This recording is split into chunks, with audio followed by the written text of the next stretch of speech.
Scene में हम आरिफ को घर आता हुआ देखते हैं तो मिस्टर यूसुफ कहते हैं कि मैं खाना बना रहा हूँ, तुम खाओगे? तो वो कहता है कि नहीं नहीं, मुझे नहीं खाना, आप रेंट लाए हो तो दे दो। मिस्टर यूसुफ उसे पैसे देते हुए कहते हैं कि तुम्हें तो लगा होगा कि मैंने सारे पैसे उड़ा दिए, मेरे पास पैसे नहीं है, मैं ले आया। तो वो कहता है कि हाँ, आपने तो मुझे वाकई हैरान कर दिया, मुझे तो लगा आप खेल में सारे पैसे हार गए होंगे, थैंक यू।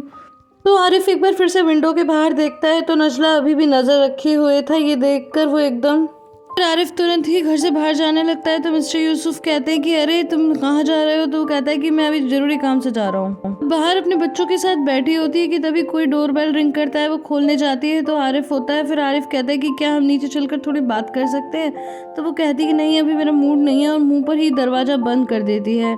अब हम नेक्स्ट डे मॉर्निंग का सीन देखते हैं तो आरिफ सुबह ही अपने कमरे में आता है, अपनी मॉम की ज्वेलरी बॉक्स को ओपन करता है और उसमें रिंग ना पाकर बुरी तरह बेचैन हो जाता है और अपने पापा को जोर जोर से आवाज़ लगाने लगता है और कहता है कि कहाँ है मेरी मॉम की रिंग, कहाँ है, जल्दी दो। तो वो कहते हैं कि मैंने उसे बेच दिया। तो आरिफ कहता है कि बेच दिया? ऐसे कैसे आप मेरी मॉम की रिंग बेच सकते हो? तो वो कहते हैं हमारी मॉम के अंदर अब इतनी जान है कि वो दोबारा आकर ये रिंग पहन सके, या फिर मैं उस पल का वेट करूं कि तुम फिर से ये रिंग उस लड़की को दे दो। तो उसके बाद आरिफ तुरंत ही घर से निकल जाता है। अब नेक्स्ट सीन में हम बाहर को डोरुक के साथ स्टोन पेपर सीजर खेलते हुए देखते हैं तो निशान उदास बैठी होती है और फिर कहती है कि मॉम मैं तो बहुत बोर हो रही हूँ। तो डोरुक कहता है अरे ऐसे कैसे, मैं तो खेल रहा हूँ। तो बाहर कहती है कि नहीं बेटा, तुम्हारी दीदी ठीक कह रही है, खेलते हुए बहुत देर हो गई। तो डोरुक कहता है कि मम्मा हम ज़ेदा दीदी के घर चले? तो कहती है कि नहीं बेटा, अभी मैं तुम्हारी ज़ेदा दीदी से थोड़ी नाराज़ हूँ।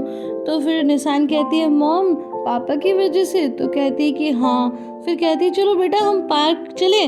तो ये सुनकर बहुत ज़्यादा खुश हो जाती है निशान और कहती है कि मॉम पहले की तरह? तो बाहर कहती है कि हाँ बेटा पहले की तरह। तो कहती है ये हम पार्क जाएंगे। इसके बाद हम आरिफ को ज्वेलरी शॉप पर देखते हैं तो शॉपकीपर उसे डबल रेट पर रिंग देता है। तो आरिफ कहता है कि अभी मेरे पास इतने पैसे हैं, मैं बाकी के बाद में दूंगा। तो वो कहता है कि ठीक है, मैं इंतज़ार करूंगा और पैसों का। और फिर आरिफ रिंग लेकर वहाँ से चला जाता है। नेक्स्ट सीन में ज़ेदा घर से आ रही होती है तो उसे रास्ते में आरिफ मिल जाता है। तो वो कहती है कि इस टाइम तुम कहाँ से आ रहे हो? तो वो कहता है कि मैं कुछ ज़रूरी काम से गया था। ज़ेदा खुश होकर बताती है मुझे ना मिसेस ज़ाले के यहाँ काम मिल गया, बस मुझे बोरा का ख्याल रखना है। तो आरिफ कहता है कॉन्ग्रेचुलेशंस। फिर ज़ेदा कहती है कि क्या तुम्हारी बाहर से बात हुई? तो वो कहता है कि हाँ, मैं कल शाम उसके घर गया था लेकिन उसने मुंह पर दरवाज़ा बंद कर दिया। तो ज़ेदा कहती है यानी तुम्हारी कुछ भी बात नहीं हो पाई? तो वो कहता है कि जिस वजह से तुम सोच रही हो मैं उस वजह से नहीं गया था। तो कहती है फिर क्यों गए थे? तो आरिफ कहता है तुम्हें याद है तुमने कहा था कि वो आदमी शायद सार्प का आदमी हो सकता है। तो मुझे ये क्रॉकरी शॉप के ऊपर रहने वाले उसके आदमी कुछ ठीक नहीं लगते, ये लगातार बाहर के घर पे नजर रखते हैं। तो ज़ेदा कहती क्या सच में? मैं अभी जाकर इनको सबक सिखाती हूँ। तो वो उसे रोकता है और कहता है कि देखो ज़ेदा, अभी मुझे सिर्फ शक है, अभी यकीन नहीं है। तो कहती है यानी तुम्हें भी पूरी तरह यकीन नहीं है? आखिर ये सब क्या हो रहा है? कभी सार्प आता है, कभी सार्प के आदमी आते हैं और तुम यूं ही देखते रहोगे, कुछ करोगे नहीं क्या? तो वो कहता है कि मैं क्या करूं, मैंने खुद बाहर को उस आदमी से गले मिलते हुए देखा है और कैसे निशान उस आदमी से लिपट कर पापा कहकर रो रही थी। चीज़ों से आप नहीं लड़ सकते, और ये कहकर वो जाने लगता है। तो ज़ेदा कहती है कि मेरी माँ भी हमेशा एक जंग में है और अगर एक बार हम कह दें कि हम जीत जाएंगे तो फिर हम जीत ही जाते हैं। तो आरिफ कहता है अच्छा ऐसा है, तो फिर तुम अपनी माँ से अपने बच्चे को क्यों नहीं ले आती, उसे यहाँ लाकर पाल लो।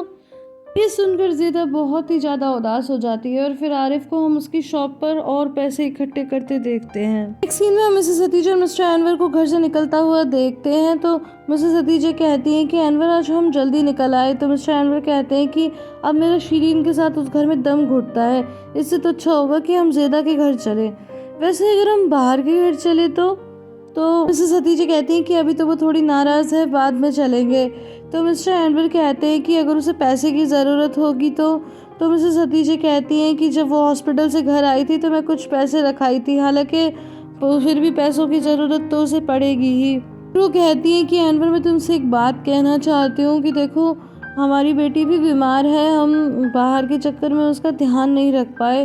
तो मिस्टर एनवर कहते हैं कि कुछ चीज़ें कल परसों भी हो सकती हैं। तो वो कहती हैं कि मुझे डर है कि वो कुछ कर ना ले। सीन में हम देखते हैं कि बाहर खुशी खुशी बच्चों के साथ पार्क जा रही होती है और आरिफ भी उसे अपनी शॉप से देखता है और तभी वो ये भी देखता है कि नज़ला भी उनके पीछे पीछे आ रहा है। तो वो उससे तेज़ी से चलकर बाहर के पास आ जाता है। तो दोनों बच्चे आरिफ को गुड मॉर्निंग बोलते हैं। फिर आरिफ कहता है कि तुम लोग कहाँ जा रहे हो? तो बाहर कहती है कि पार्क जा रहे हैं। तो वो कहता है कि ठीक है मैं भी चलता हूँ। तो वो कहती क्यों? तो वो कहता है कि क्योंकि मैं भी पार्क जाना चाहता हूँ। तभी डोरुक बोलता है अंकल पता है मेरे पापा आ गए। तो वो कहता है कि हाँ बेटा मुझे पता है। तो डोरुक कहता है लेकिन आपने तो उस दिन कहा था कि मैं झूठ बोल रहा हूँ, वो मेरे पापा नहीं है। तो आरिफ कहते हैं कि नहीं बेटा मैंने ऐसा नहीं कहा था, मुझे लगा कि शायद तुमने गलत देखा है, इसके लिए आई एम सॉरी। फिर कहता है निशान बेटा मैं तुमसे भी माफ़ी मांगता हूँ। फिर डोरुक कहता है अंकल आप मेरे पापा से प्यार करते हो? तो आरिफ कहता है कि बेटा मैं उन्हें नहीं जानता लेकिन मैं तुमसे बहुत प्यार करता हूँ इसीलिए मैं उन्हें भी पसंद करता हूँ। बाहर कहती है कि देखो अगर तुम जाना चाहते हो तो चले जाओ। तो कहता है कि नहीं मैं तुम्हारे साथ आऊँगा। बाहर पूछती है कि तुम हमारे साथ क्यों आ रहे हो? तो जब बच्चे थोड़ा आगे चले जाते हैं तो आरिफ कहता है क्योंकि एक आदमी तुम्हारा पीछा कर रहा है, प्लीज़ पीछे मुड़ के मत देखना। और कल शाम भी मैं तुम्हें यही बताने आ रहा था कि क्रॉकरी शॉप के ऊपर जो लोग रहते हैं वो तुम पर नज़र रखते हैं। ज़ेदा को उन पर शक हुआ था और फिर मुझे भी उन पर शक है। और कुछ नहीं कहना चाहता था मैं तुमसे। इसके बाद आरिफ पीछे मुड़ के देखता है तो नज़ला अभी भी उन लोगों के पीछे पीछे आ रहा था से। और फिर वो लोग पार्क पहुंच जाते हैं। तो बाहर कहती है कि बच्चों प्लीज़ मेरी नज़रों से ज़्यादा दूर मत जाना। तो निशान कहती है क्यों मम्मा? तो कहती है क्योंकि बेटा मैं तुम्हारे लिए पीछे पीछे नहीं भाग पाऊंगी ना तुम्हें ढूंढने के लिए। फिर आरिफ भी बाहर के पास आकर बैठ जाता है। फिर बाहर पूछती है कि क्या तुम्हें पक्का यकीन है कि वो हमारा पीछा करते हैं, नजर रखते हैं? तो कहता है कि अभी मुझे यकीन तो नहीं है लेकिन शक है उसके ऊपर। और इसके बाद वो मेन गेट पर जाके खड़ा हो जाता है और तभी वहाँ से नजला गुजरता है। तो वो उसे हेलो कहता है लेकिन नज़ला करके वहाँ से निकल जाता है और छुपकर आरिफ को देखने लगता है। तो इसके बाद आरिफ फिर से बाहर के पास आता है और बाहर कहती है कि तुम्हें पता है कि वो कौन है? तो कहता है कि पता नहीं पर शायद ऐसा लगता है कि तुम्हारे एक्स हस्बैंड के ही भेजे हुए आदमी है, शायद वही तुम पर नज़र रख रहा है। तो बाहर कहती है कि तुम्हें पता था ना सार्क के बारे में? तो वो कहता है कि हाँ मुझे पता था। और फिर वो फिर से उठकर चला जाता है। दूसरी तरफ हम नज़ला को देखते हैं जो छुपकर आज़मी को कॉल करता है और आरिफ के बारे में बताता है। तो आज़मी कोई ऑर्डर देता है तो वो कहता है कि ठीक है आपका ऑर्डर सर आँखों पर। नेक्स्ट सीन में ज़ाले बोरा से कहती है कि बेटा जल्दी जल्दी दूध खत्म करो, तुम्हारी ज़ेदा दीदी आती ही होंगी। और इतने में कोई बेल रिंग करता है तो बोरा दौड़ के जाता है कि ज़ेदा दीदी आ गई। तो ज़ाले कहती है इतना एक्साइटमेंट, और वो जाते ही ज़ेदा के गले लग जाता है और कहता है कि हमने आपको बहुत मिस किया। तो ज़ेदा कहती है कि मैंने भी तुम्हें बहुत मिस किया और उसे गले से लगा लेती है। और ये देखकर ज़ाले बहुत खुश होती है क्योंकि बोरा तो हमेशा उदास रहता था और आज वो बहुत खुश है। ज़ेदा कहती कि जैसे तुमने कहा था बहुत ही आसानी से बस मिल गई थी और उसने घर के आगे उतार दिया। फिर कहती है कि तुम्हारा घर तो बहुत ही सुंदर है और सभी ने तुम्हें बहुत ग्रीटिंग भेजी है और सभी तुम्हें याद कर रहे थे। उन लोगों ने मुझे तैयार कर दिया और मेरी चोटी भी बना दी। मैं ठीक लग रही हूँ ना? वैसे ये स्वेटर तो एलिस का है, उसी ने मुझे दिया। कहने लगी कि पहले दिन जा रही हो तो अच्छा सा स्वेटर पहन जाओ वरना मेरे पास ऐसा स्वेटर कहाँ है। एंड गाइस मैं आपको बता दूं कि ऐसा काउल नेक स्वेटर मेरे पास भी है, बस वो रेड कलर का है। पर अब तुम चिंता मत करो, मैं खरीद लूंगी ऐसे कपड़े। और फिर कहती है कि मैं ठीक तो लग रही हूँ ना? तो वो कहती है कि हाँ तुम बहुत अच्छी लग रही हो। फिर ज़ाले पूछती है कि बाहर कैसी है? तो वो कहती है कि वो बहुत नाराज़ है और वो तुमसे भी नाराज़ है क्योंकि वो कहती है कि डॉक्टर ज़ाले ने मेरे बच्चों का भी नहीं सोचा। तो ज़ाले कहती है कि खैर अभी का टॉपिक ये तो नहीं है, आओ मैं तुम्हें घर दिखाती हूँ। तो तभी वह कहता है कि दीदी मैं आपको घर दिखाऊंगा। तो कहती है कि हाँ तू भी मुझे घर दिखाना, वरना तो मैं घर देखूंगी ही नहीं। फिर ज़ेदा कहती तुम्हारा घर कितना गर्म है, अगर मैंने स्वेटर नहीं उतारा तो मैं तो पसीने में ही नहा जाऊंगी। और कहकर वो अपना स्वेटर उतार देती है। ये सब ज़ाले को अच्छा तो नहीं लगता लेकिन वो कुछ नहीं कहती। और फिर वो उसे किचन में ले जाता है। तो ज़ेदा कहती है कि हरी की कृपा से यहाँ पर कितना तेज है। ओ मॉम यहाँ पे तो कितनी अच्छी कुकिंग हो सकती है। तो ज़ाले कहती है अरे मैंने तुमसे कहा था ना ये मॉम डैड वगैरह मत बोलना। तो वो कहती है अच्छा हाँ बोरा तुम भी यहाँ पे बहुत अच्छी कुकिंग कर सकते हो। और तभी एकदम से बोरा कहता है कि अर्दा कहाँ है? ये सुनकर ज़ेदा थोड़ी सीरियस हो जाती है और फिर कहती है कि वो अपनी नानी के पास है। तो ज़ाले पूछती है कि अर्दा कौन है? तो वो कहती है कि अर्दा मेरा बेटा है। तो वो कहती है अच्छा तुम्हारा बेटा भी है? तो ज़ेदा कहती है कि हाँ मेरा भी एक हैंडसम सा बेटा है। ये बच्चे भी ना क्या क्या याद रख लेते हैं, मैंने कभी जिक्र कर दिया होगा। अच्छा ये तो माइक्रोवेव है ना, पर मुझे तो इसे यूज़ करना ही नहीं आता। तो ज़ाले कहती कोई बात नहीं मैं तुम्हें सिखा दूँगी। वैसे तुम्हारा बेटा कितना बड़ा है? लेकिन तभी बोरा ज़ेदा को अपने रूम में ले जाता है। एक सीन में हम देखते हैं कि बच्चे बाहर के साथ उछल कूद करते हुए घर की तरफ आ रहे होते हैं और इस बार विंडो से कोई नहीं देख रहा होता और आरिफ भी इस ओर ध्यान देता है। एक सीन में ट्विंच और असली खिलौने के लिए झगड़ रहे होते हैं कि तभी वहां पर येलिस आती है और कहती है कि बच्चों तुम दोनों साथ में मिलकर उस रूम में क्यों नहीं खेलते, और उन्हें उस रूम में भेज देती है। साथ में हम ये भी देखते हैं कि मिसेस हतीजा और मिस्टर एनवर भी येलिस के घर पे होते हैं।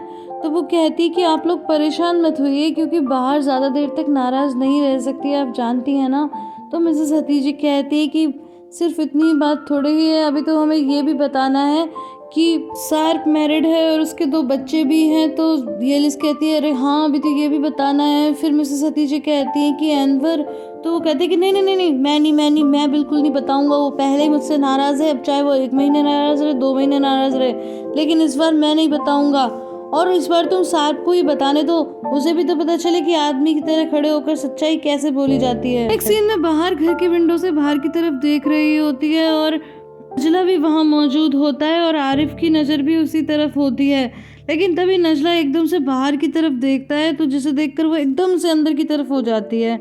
और तभी वहां पर निशान और डोरुक आ जाते हैं। निशान कहती है कि मम्मा क्या हुआ, आपने पर्दे क्यों लगा दिए। तो वो कहती है कुछ नहीं बेटा, मैं तुम्हारे लिए खाना बना कर लाती हूँ। और वो बहुत ही घबराई हुई होती है। तो निशान कहती है कि मम्मा आज हमने सबसे ज़रूरी काम तो किया ही नहीं, आज का डांस तो हुआ ही नहीं। तो बाहर कहती है कि अरे हाँ चलो बच्चों हम डांस करते हैं। और फिर वो दोनों का हाथ पकड़ के डांस करने लगती है और फिर बच्चे बहुत ही खुश होते हैं। लेकिन बाहर के चेहरे पर एकदम से घबराहट दिखाई देती है। लेकिन जब बच्चे उसकी तरफ देखते हैं तो वो फिर से मुस्कुराने लगती है। अब हमें रात का सीन दिखाया जाता है जहाँ पर मिसेस हतीजा और मिस्टर एनवर तरियावाशी की गलियों से अपने घर के लिए जा रहे होते हैं कि तभी मिस्टर एनवर कहते हैं कि हतीजे मैं बहुत दिनों से आरिफ से नहीं मिला, उसका भी हालचाल जान लेते हैं, आखिर वो भी तो परेशान है। तो मिसेस हतीजा कहती है कि ठीक है मैं यहाँ खड़ी हूँ, तुम मिल आओ शॉप पर।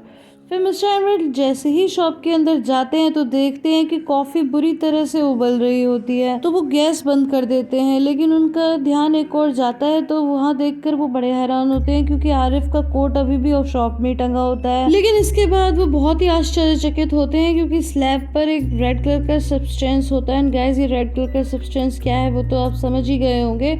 और इतना ही नहीं, आरिफ का मोबाइल और उसकी कार की भी वहीं मौजूद होती है। और ये देखकर मिस्टर एनवर के होश ही उड़ जाते हैं और ये एपिसोड यहीं पे खत्म हो जाता है। गाइस आई होप आपको ये वीडियो पसंद आई होगी। अगर पसंद आई है तो इसे लाइक शेयर एंड कमेंट करना बिल्कुल भी ना भूलें। फिर मिलती हूँ अगले वीडियो में, तब तक के लिए bye bye and take care.